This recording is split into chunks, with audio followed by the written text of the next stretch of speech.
এভাবেই ইতিহাস হয়, এভাবেই বিরুদ্ধ সময় তৈরি করে ইতিহাসের নায়কদের।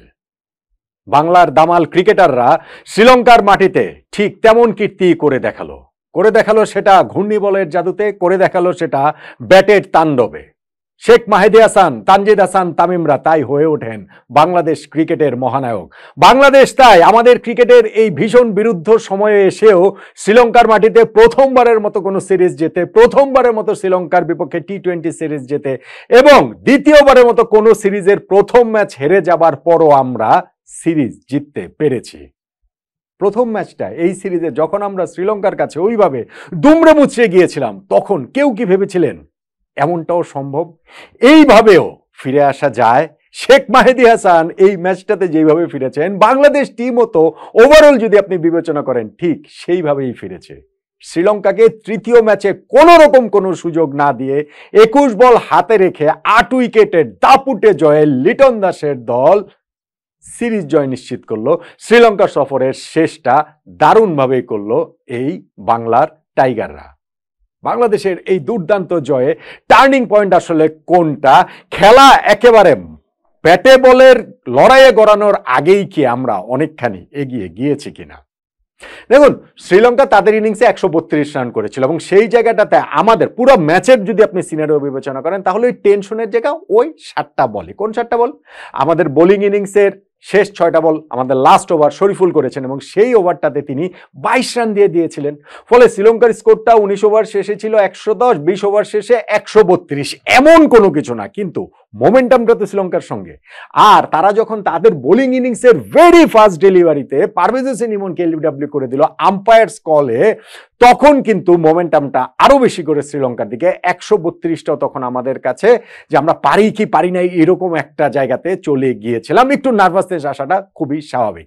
সেই নার্ভাসনেসটা একেবারেই ঠান্ডা করে দিয়েছেন আমাদের তানজিদ হাসান তামিম এবং লিটন দাস, তাদের ওই 74 রানের পার্টনারশিপ। হ্যাঁ, ওইখানটা তো টেনশন এসেছিল যে লিটন দাসকেও আউট ঘোষণা করেছিলেন আম্পায়ার ওই পরের ওভারটাতেই, সেকেন্ড ওভারটাতেই, কিন্তু ওই রিভিউ নিয়েছেন লিটন দাস স্ট্রেট এবং দেখা গেছে বলটা লেগ স্ট্যাম্পের বাইরে পিচ করেছে। ফলে ওইটুকুর বাইরে কিন্তু শ্রীলঙ্কান বোলার ফিল্ডাররা যে বাংলাদেশের এই দুই ব্যাটসম্যানকে খুব বেশি টেনশন দিতে পেরেছেন তা নয়, বরং লিটন দাস গত ম্যাচে যে ফর্মে ফিরেছেন, ফর্মে না রানে ফিরেছেন, ফর্মে ফেরার ইঙ্গিত তিনি দিলেন এই ম্যাচটাতেও ওই একটা বড় পার্টনারশিপের অংশ হয়ে নিজে হচ্ছে গিয়ে ওই তানজিদ হাসান তামিমের সঙ্গে 74 রানের যে জুটিটা করেছেন। আর তানজিদ তামিম তো অসাধারণ খেলেছেন, অসাধারণ। 47 বলে অপরাজিত 73 রানের তার ইনিংস, যে ইনিংসে 6টা ছক্কা মেরেছেন, তার মধ্যে কাভারের উপরে মারা দিয়ে সেই ছক্কাটা, কিংবা স্ট্রেট যে লঙ্গনের উপর দিয়ে যে 2টা ছক্কা মারলেন, দেখার জন্য মতো আর কি, দেখার মতো। 6 সিটিং এবিলিটিটা তার আমরা জানি, কিন্তু এই ম্যাচে সেইটা এত ভালোভাবে দেখা গিয়েছে এবং এরকম একটা প্রেসার ম্যাচে, যেই ম্যাচটাতে হচ্ছে ইতিহাসের হাতছানি রয়েছে, যেই প্রেসারে দুমড়ে মুচড়ে যাওয়াটা স্বাভাবিক, সেই সময়টাতে তিনি যেই ব্যাটিংটা করলেন এইটা তার ক্যারিয়ারের সামনের অংশটা নিঃসন্দেহে অনুপ্রেরণা যোগাবে। ক্যারিয়ারে খারাপ সময় নিঃসন্দেহে এই ইনিংসটার দিকে ফিরে ফিরে তাকাতে চাইবেন তানজিদ হাসান তামিম। খারাপ সময় তো আসবেই, এটা সকল স্পোর্টসম্যানের লাইফেই আসলে আসে। সেটা যাই হোক, সেটা পরের জন্য তোলা থাকলো। কিন্তু এইখানটাতে আমরা যেভাবে ম্যাচটা জয় নিশ্চিত করলাম, 74 রানের ওই যে পার্টনারশিপটা হলো, 9th ওভারে গিয়ে লিটন দাস তিনি আউট হলেন। আউটটা অবশ্যই একটু ডিসঅ্যাপয়েন্টিং, কেননা ওই বলটাতে ওই যে ডিপ স্কোয়ার লেগ ফিল্ডারের হাতে সরাসরি সুইপ করে তিনি ক্যাচটা দিয়ে দিলেন।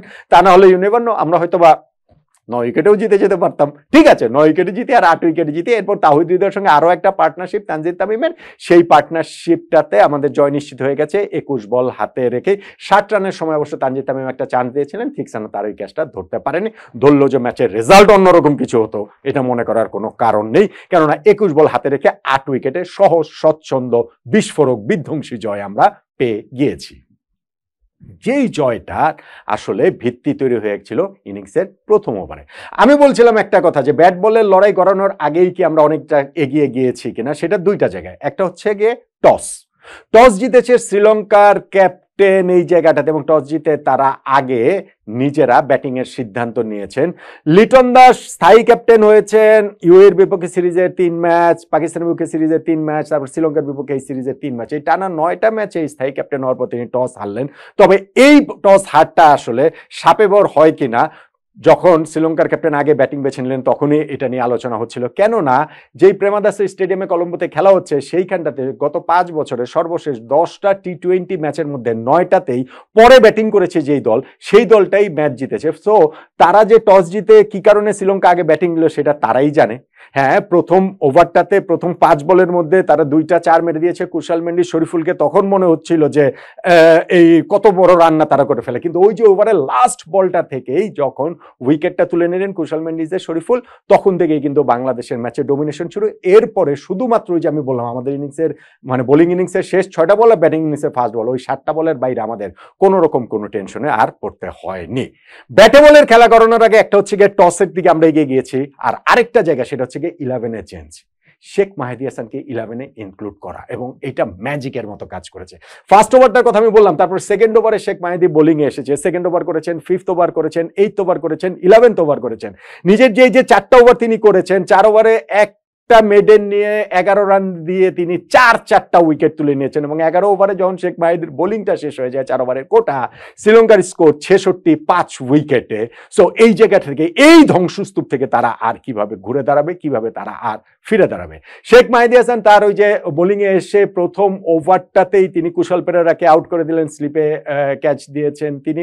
5th ওভারে বোলিং এ দীনেশ চান্দিমাল আউট করেছেন, 8th ওভার বোলিং এ তিনি আউট করেছেন, এখানে চারিতা আসলাঙ্কে অসাধারণ একটা ডেলিভারিতে তিনি বোল্ড করেছেন, এবং 11th ওভারে পাথুম নিশাঙ্কাকে 46 রান করে, যিনি শ্রীলঙ্কার ইনিংসের টপ স্কোরার, তাকে তিনি আউট করে দিয়েছেন। এই জায়গাটাতে আমাদের কিছু ফিল্ডিং ল্যাপসও ছিল, নিশাঙ্কাকে একবার আমরা রান আউট করার চান্সটা খুব কাছাকাছি চলে গিয়েছিলাম সেকেন্ড ওভারটাতে। আবার থার্ড ওভারটাতে দুইটা ক্যাচ, টাফ ক্যাচ ড্রপ করেছি, একটা চান্দিমালের, একটা পাথম নিশাঙ্কারটা আসলে খুব কস্টলি হয়ে যায় কিনা ওরকম একটা আশঙ্কার জায়গাটা তো ছিল, কিন্তু শেষ পর্যন্ত শেখ মাহেদীর জন্য সেটা হয়নি। এখন আমরা যখন পাওয়ার প্লেতে ওদের 40 রানে 3 উইকেট তুলে নিয়েছি, এরপরে 11 ওভারের মধ্যে 66 রানে 5 উইকেট তুলে নিয়েছি, শ্রীলঙ্কার এই জায়গাটা থেকে কামব্যাক করার কোনো উপায় নাই। ওই 11th ওভারে যে ব্যাটিং এ এসেছেন দাসুন সানাকা, তিনি 20 নম্বর ওভারের আগ পর্যন্ত কোনো কিছুই করতে পারছিলেন না।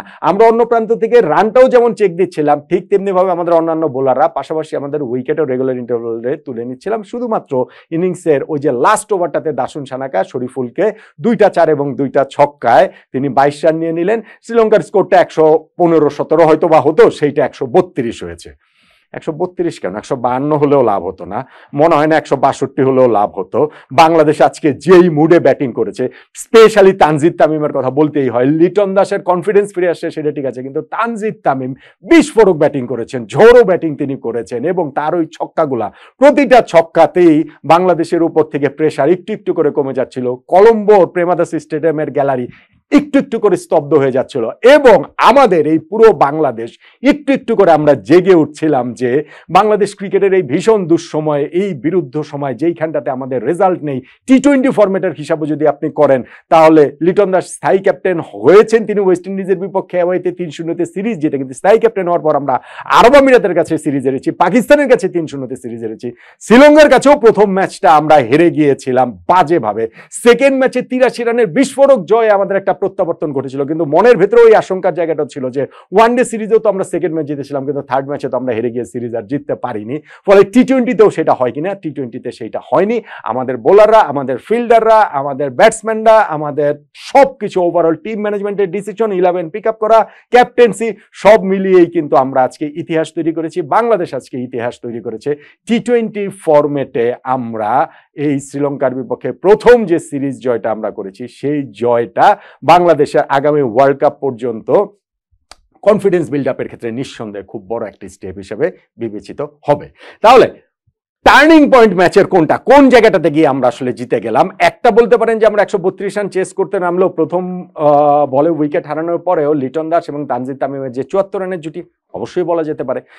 কিন্তু আলাদা করে আপনি তানজিদ তামিমের ব্যাটিং এর কথাটাও বলতে পারেন, অবশ্যই বলতে পারেন, কিন্তু আমি মনে করি 132-এ যখন তাদেরকে আমরা আটকে রেখেছি, তখনই আমাদের জয়টা নিশ্চিত হয়ে গেছে, একেবারে নিশ্চিত হয়ে গেছে যে বাংলাদেশের ব্যাটিং খারাপ, বেশ খারাপ, কিন্তু যেই মাঠের রেকর্ডটা এরকম যে গত 10টা টি20 ম্যাচের 9টাতেই চেস করে দল জিতেছে, সেইখানে আমরা চেস করতে নেমে 132 চেস করে 133 করে আসলে জিততে পারবো না, এটা হতেই পারে না। সো বোলিং ইনিংসের ওই জায়গাটাই আমি মনে করি যে আমাদের টার্নিং পয়েন্ট, এবং সেই জায়গাটাতে অবশ্যই টসটা একটা গুরুত্বপূর্ণ ফ্যাক্টর, কিন্তু তার চেয়েও আমার কাছে বড় ফ্যাক্টর হচ্ছে শেখ মাহেদীকে 11-এ ইনক্লুড করা এবং তার ওই দুর্দান্ত বোলিং তিনি যে 4 ওভার বোলিং করে 11 রানে 4 উইকেট নিয়েছেন, ওইখানটাতে আমরা ম্যাচটা জিতে গিয়েছি।